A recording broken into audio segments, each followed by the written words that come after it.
numbers of students very quickly? Probably not. The other thing, when we ask students in terms of purchase intent and so on and so forth,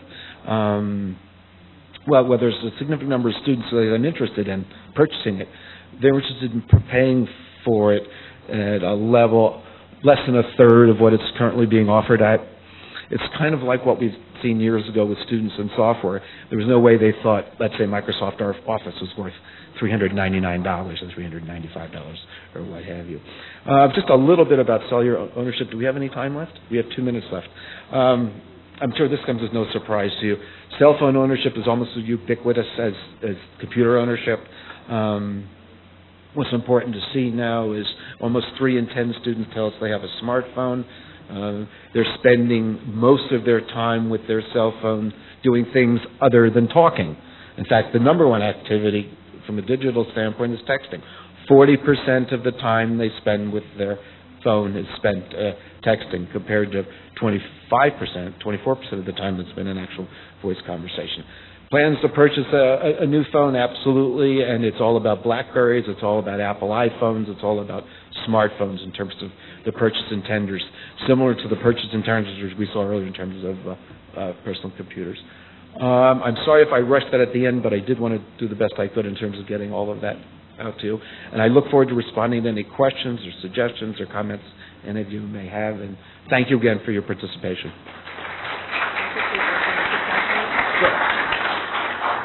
If anyone, we can just take a couple of questions, but is there any driving?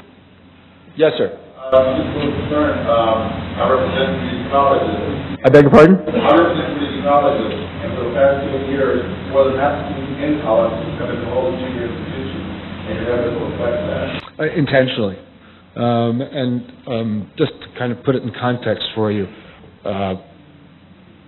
we are a for-profit organization, and the folks that make our work possible are typically Fortune 500 folks who have adopted a very rigid, traditional look at the college student market.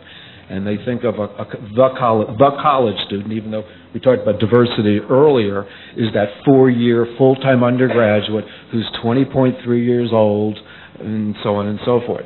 In fact, if I could be completely candid with you, and I'm thinking back to maybe 8 or 10 years ago in the financial services community, our subscribers are folks like Microsoft and Apple and Dell and American Express, Bank of America, General Motors, Ford, all the people that you see advertising in the campus newspaper, those types of advertisers.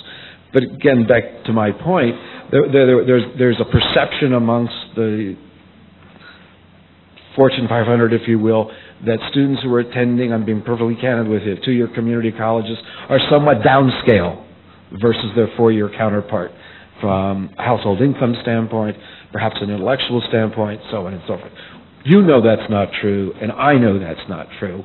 And we do things like try to get them to understand that, you know, how can a person who finished their 2nd year of community college, how is that person any less desirable than that same student who goes on and transfers to a 4-year school 3 months later? It's the same student. But again, it's something that you know, you talk about change taking a long time to being accepted in higher education. It's the same way, I'm afraid, in the private sector. It takes a long time to get them to understand things like that.